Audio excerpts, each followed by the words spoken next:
అండి మేమైతే గ్యారెలు చేసినాం మా పాప నేను మా ఆయనకి తినబుద్ధి అవుతుందంటే మొన్న పండుగప్పుడు చేయలేదు ఒక 2 కప్పులు అయితే చేసినామండి. ఇది వీడియో వెళ్తా ఖచ్చితంగా చూడండి, చాలా సూపర్ ఉంది. ఈ కప్పుతో 3 కప్పులు తీసుకున్నామండి బియ్యం పిండి. అయితే నేను దాంట్లో కరివేపాకు, మెంతి, కొత్తిమీర, సాల్ట్ 2 స్పూన్స్ సాల్ట్ వేసుకున్నా, 2 స్పూన్స్ మిర్చి పౌడర్, శనగపప్పు, నువ్వులు అయితే వేయలేదండి. నువ్వులు వేసుకోవచ్చు, మన ఇష్టం అది. 2 ఆనియన్స్ అయితే మిక్సీ పట్టి కచ్చపచ్చగా మిక్సీ పట్టి వేసిన, కొంచెం నెయ్యి వేసుకున్న 1 స్పూను. దాంట్లో కలపడానికి అయితే వాటర్ అయితే వేడి చేసిన నేను.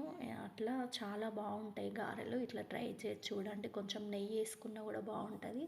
పసుపు కూడా వేసిన అండి, కొంచెం మనకు చూడడానికి బాగా కనిపిస్తాయి కలర్ అని పసుపు కూడా యాడ్ చేసిన నేను. వేడి నీళ్ళు అయితే ఖచ్చితంగా పోసుకోండి, ఎందుకంటే నోట్లో వేస్తేనే కరిగిపోతాయి అండి గారెలు, అంత బాగుంటాయి.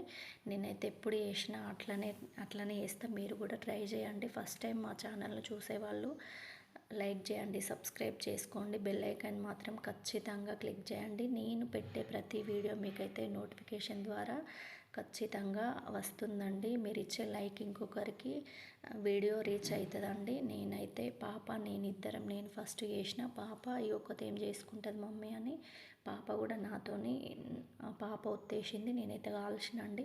1 గంట సేపు పట్టింది అంతే. 3 కప్పులు అంటే 1 కిలో అవుతుంది కావచ్చు పిండి. మొన్న పండుగప్పుడు చేసుకోలేదండి. మా ఆయన కారంగా ఏమన్నా తినబుద్ధి అవుతుంది అంటే కొన్ని చేసినాం. మేమైతే పండుగప్పుడు అప్పాలు చేసుకోలేదు, ఎందుకంటే ఏడ్చుకుంటూనే ఉన్నాం కదా. ఎవరో ఒకరు పంపించినే ఉండే అప్పాలు, సకినాలు, ఒకటి అవే తిన్నామండి. ఇప్పుడైతే చేయమంటే నేనైతే కొన్ని చేసిన. ప్లీజ్ లైక్ చేయండి, సబ్స్క్రైబ్ చేసుకోండి మా ఛానల్ని.